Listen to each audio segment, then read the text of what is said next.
Going to learn about the role of dietitians in the hospitals as well as in the community. So, in both the cases, a dietitian should apply the nutrition care process in order to provide the medical nutrition therapy for the clients. So, let us see, first of all, let us see where, in which section in the hospital a dietitian can work.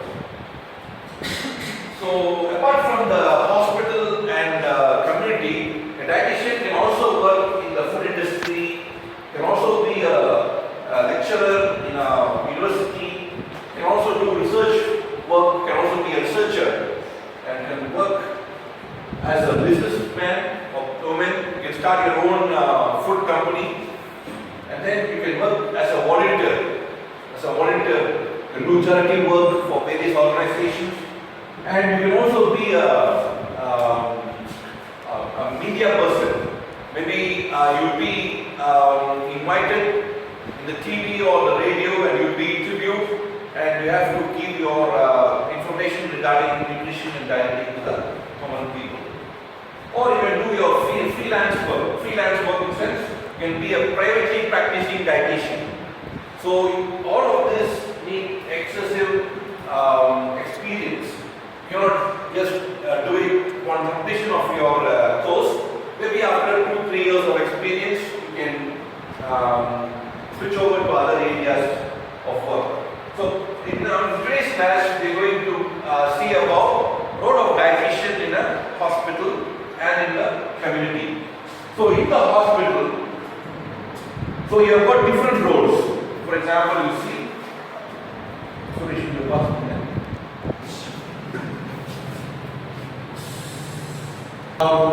in the hospital, you have got different roles. So you can be appointed as administrative dietitian, you can be appointed as a clinical dietitian, you can be appointed as a clinical research dietitian, you can be appointed as a diabetes care and education dietitian, or a renal dietitian, or a pediatric dietitian. Okay, so the first one is about administrative dietitian, or what we call as the chief dietitian. So upon completion of this course, MSc, they don't invite you to come and come be a chief dietitian. No, you have to have minimum 5 years or 10 years of experience to become an administrative dietitian. Only then be able to manage the dietary unit. Okay, so now let us see what are the roles of the administrative dietitian. So the important role is the food production and quality control. So under that, make sure a dietitian, administrative dietitian should procure the right amount of food that is needed by the hospital. So it's not that the administrative dietitian is responsible for producing or giving food only to the patients. He or she is responsible for giving food to the patients, patient caregivers, staffs and students. So he has a very, very challenging role. Okay, so he has to procure, that is, he has to purchase, okay, appropriate foods. Okay, it should be economic in nature. And after procurement, make sure that the dietitian should be able to store under appropriate conditions. Okay, otherwise it may lead to wastage and it may lead to the loss for the management. So upon procurement, the next important step is you should store the foods. For example, the dry food should be stored under proper temperature and the wet food should be stored under proper temperature. And then he has to deploy the materials that we stored. Has to use it so that use it within the given period. Otherwise, there will be wastage. And we should make a point that we should minimize the wastage. And apart from that, other important role is dietary department staffing. It's a very challenging task. So he or she has to plan the duty roster for all the dietitians, not only the dietitians, for all the cooks, the trolley boys, the washing ladies. So it is a very challenging role for this administrative dietitian to plan the duty roster. And then developing budgetary programs. So he is the person who will be invited by the management to participate in the budget section. So that makes sure that he plans the budget and he proposes to the management. The next important role is to plan the menu. The menu planning for the patients, for the patient visitors, staff and student. We should make sure that the menu that's been provided should be acceptable, should be enjoyable by the customers or the clients. Okay, so he has to change the menu periodically.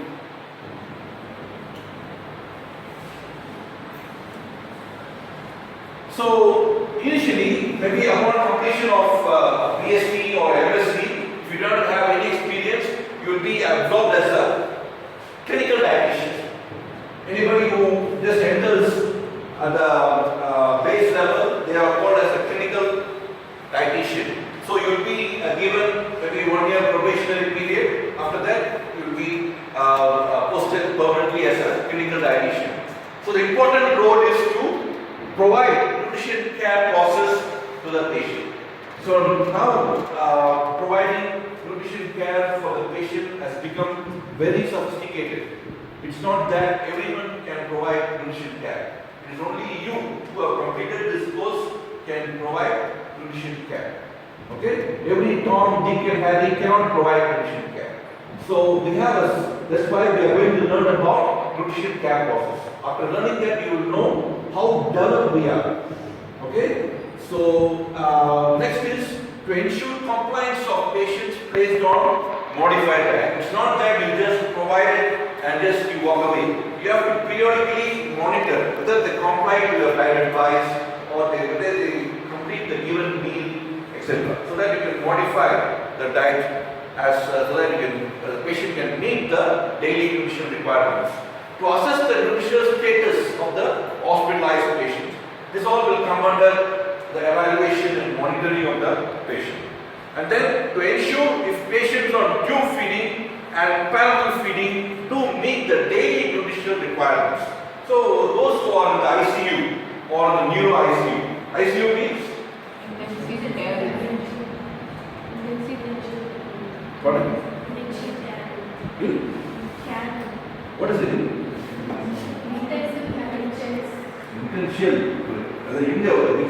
Intensive intensive care unit. So this is the unit where critically ill cases will be admitted. So they give aggressive nutrition support to these cases. So for these patients, we will be giving parenteral nutrition or total enteral nutrition. Okay. So we have a separate procedure for that. We have to choose appropriate formula.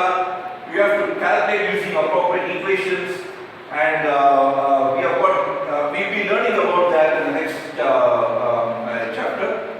So it's a very challenging task for the clinical dietitians to give appropriate care to those who are in the ICU. And next important role is a clinical dietitian should visit every patient within 2 days of admission. Okay? And then to extrapolate requirements, that is to calculate requirements if they require additional needs.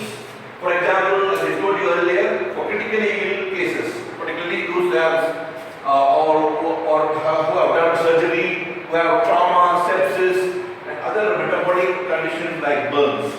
So we need to do extra calculation so that we can meet the daily nutrition requirements of these patients. Do we have any doubts? The role of clinical dietitian.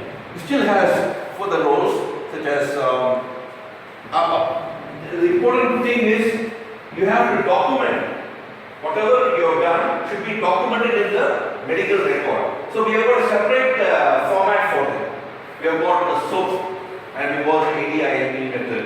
So you have to know how to write it, what format to be used, and should be documented in the medical record. Next important role is to give diet counseling for those for our patients as well as for the inpatients.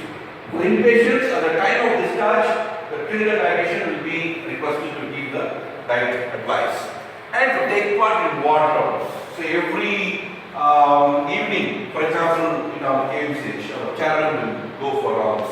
So every evening, a dietitian should be part of the healthcare team and should visit all the patients to get the feedback. If there's any negative feedback, we have to correct it. Okay?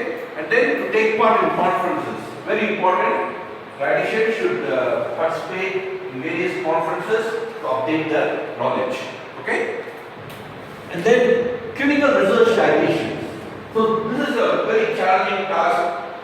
That is research is a very it takes time and it should be done appropriately. So you need a lot of search review of literature. You have to work it out, and it has many procedures in it. So the main task is to participate in research studies relevant to nutrition dietetics. You can collaborate with other disciplines, medical disciplines, for example, the sports discipline, and whereas community-oriented research can be done. So the major objective of the research is you have to produce results that will benefit the community. Okay? So like that, many earlier research has been done, and we have come up with various dietary guidelines. The research that is done is true. Whatever you have done is true. Okay? The result that is obtained from your research will be disseminated to the public in the form of dietary guidelines. So that is how they have developed various dietary guidelines. And another important role is to become a member in the dietetic associations and other research group. Okay? So next important type of dietitian is diabetes care or diabetes educator. So actually you don't need to do a separate course to become a dietitian, a diabetes dietitian, or what you call it, diabetes care and education dietitian. That's a separate course. It all depends upon an interest. If you are interested in endocrinology, you can work with a diabetologist. And you know, India is the capital of the diabetes population. So, since we have many diabetic patients, and diet is an important component in controlling the blood glucose level, a dietitian is a must in a diabetic clinic. So that is why we call them as diabetes care and education dietitian. Here, education is the basic treatment for the diabetic patient. So you should update your knowledge, okay, and provide appropriate education to the patient. To educate the diabetic patient, should acquire the knowledge of insulin action and oral hypoglycemic agent functions. So we have different types of diabetes. We got type 1 diabetes, we got type 2 diabetes, and in both the cases they will require insulin, okay, exogenous insulin. So you must explain to them how to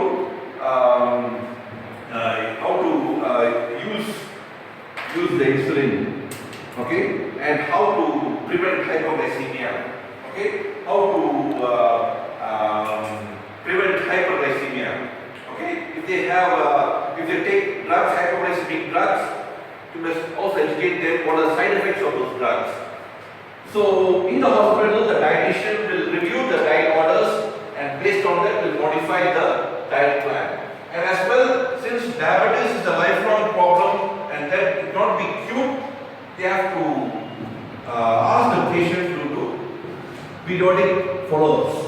They have to come to the diet clinic and they have to evaluate and find out whether they comply with diet advice. And then to participate in research as well as in clinical care activities. So, do you have any doubts so far?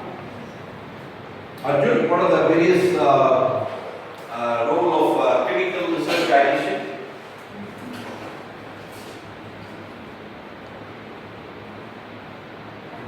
Within clinical research dietitian. To do research to learn in that. Or to various clinical research related to clinical nutrition or nutrition. Okay? So to take part in various conferences. So if you are interested to work with the endocrinology education, you can always work with the endocrinologist, and but make sure you update your knowledge about endocrinology. Next is about the renal dietitian. So those who are interested to work with a nephrologist, you can always work with the nephrologist, and you are called as a renal dietitian, because you know, if you don't control diabetes, it will lead to nephropathy. So we have got millions of people with nephropathy. So we need a dietitian to educate them. What type of diet should they have when they, according to the different stages. Now we call it chronic kidney disease. We call it chronic kidney disease. We call it CKD, and we got stage 1, stage 2, stage 3, stage 4, and stage 5. So every stage has a different type of dietary modification, and every stage has a different objective. Okay? So based on that, we have to modify the nutrients as well, based on the GFR rate. Based on the, what is GFR?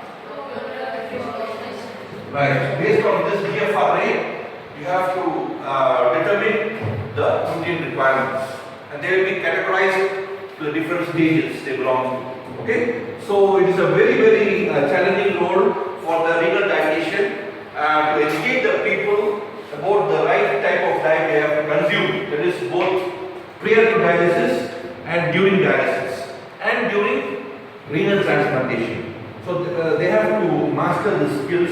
They have to do various research as well, and based on that they have to educate the patients with renal or chronic kidney disease. And as well they have to understand and interpret the laboratory data, and to have a thorough knowledge about renal physiology, treatment, courses, and medication interactions. So once they are done, for example, they are done renal transplantation or kidney transplantation, they will be given various drugs, immunosuppressive drugs or cyclosporin, etc. So these drugs will provide side effects. So you have to, the drugs that is being provided will cause severe protein catabolism. Okay, and it will cause impact glucose tolerance. Okay, various, even it will increase the lipid levels, etc. So you have to carefully monitor the patient, and based on the side effects, you have to modify the diet. So an important task for the renal dietitian. So you have to work with a nephrologist and for the better outcome. Next we have pediatric dietitians. So those who are interested to work with the children can approach the pediatrician, because pediatric cases are plenty nowadays. There are different type of disease conditions. So type 1 diabetes, for example, occurs in pediatrics. Type 1 diabetes. Even the newly born infant until adolescent, anybody can get type 1 diabetes. And then they have genetic metabolic disorders. Genetic metabolic disorders, or what we call it, inborn errors of metabolism. So like phenylketonuria, galactosemia. Okay, nowadays, you see, recently they have come out with a conference. I have just posted the poster in our notice board. If you are interested to attend the conference, please go and register yourself. Okay? They are doing a conference related to genetic metabolic disorders. So we have got disorders from protein metabolism, carbohydrate metabolism, and fat metabolism. So you can learn more about that if you are interested to treat the pediatric population. So apart from that, you should also know that the way to assess the children, assessment of nutritional status of children is different from that of the adults. You cannot apply the same WHO criteria for the BMI to that of the children. For the children, we have to use various growth charts. Growth charts we use to monitor their growth and development. Okay? So, and as well, certain neonates, certain infants, certain children, they require different type of formulas based on about the disease condition. So infant formula, you should know the names of various infant formulas or the commercially available pediatric formulas. For example, Pediasure, example, can be used for them if they are not able to eat the food orally. Okay? And then we also have special dietitians for the critical care. So it is another challenging role in certain hospitals. In spite of clinical dietitians, they appoint dietitians only in the critical care because they need extra care for the patient, critically ill cases. So you see, we have ICU, neuro ICU, CCU, etc. So in those units, they post a critical care dietitian. So their important role is should able to plan. That is, particularly they should be able to plan tube feedings, use appropriate formulas, should be able to teach the caregiver to mix the formulas, should have adequate knowledge about the metabolic changes during different critical conditions. Okay, and also know about the various drug-nutrient interactions because they will be on multiple drugs. You should also know about the multiple drug-nutrient interaction side effects and how to encounter those side effects. All this they should know and able to educate the patients. In certain hospitals, particularly the Western countries, they teach the critical care dietitian to insert the tube. The nasal gastric tube will be inserted by the dietitian. Okay, so they are so advanced. They are allowed to do the various other procedures. They can use the stethoscope, they can check the blood pressure. These simple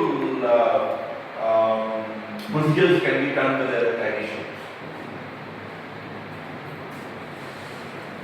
Okay, now we learn about what are the different roles of the community dietitian. So far we learned about the roles of the dietitians who would like to work in the hospital. So what are different roles you can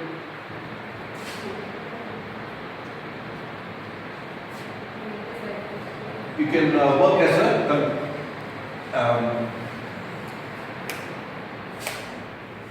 you can work as a clinical dietitian, you can work as a research dietitian, you can work as a clinical care dietitian, you can work as a diabetes care and education dietitian, work as a renal dietitian, you can work as a pediatric dietitian. So you have got different roles in the hospital setup.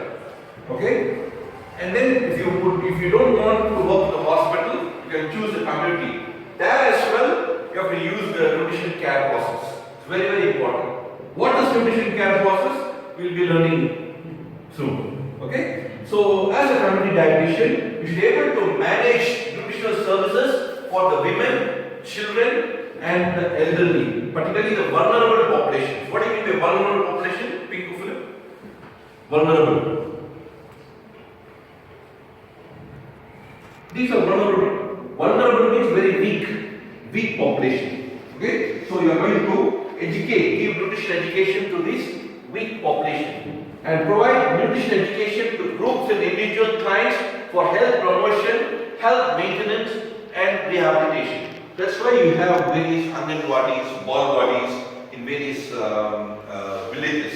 So you have to work with them, and as well you have to teach your co-workers about the nutrition, both to the co-workers as well as to the community. So you cannot take a very big book and ask them to read it. So you have to develop your own educational tools. That's why I'm asking you to develop a pamphlet, develop a booklet. So 1,000 pictures is equal to one word. Is it so? Am I wrong?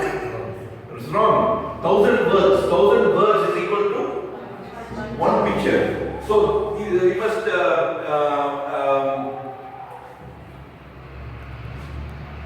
you must be wise to develop the tools.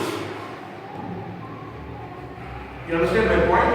So when you develop educational tools, make sure it has pictures for the common man so that he can able to understand, able to comply with your advice, whatever it is. So you should develop orientation and training programs for support personnel, should assess, plan, implement, evaluate the service that has been rendered to the public. Okay, so these are the important roles of a community dietitian. Okay, do you have any doubts? So the next chapter is about nutrition campus. So this will learn it in our next class. Thank you.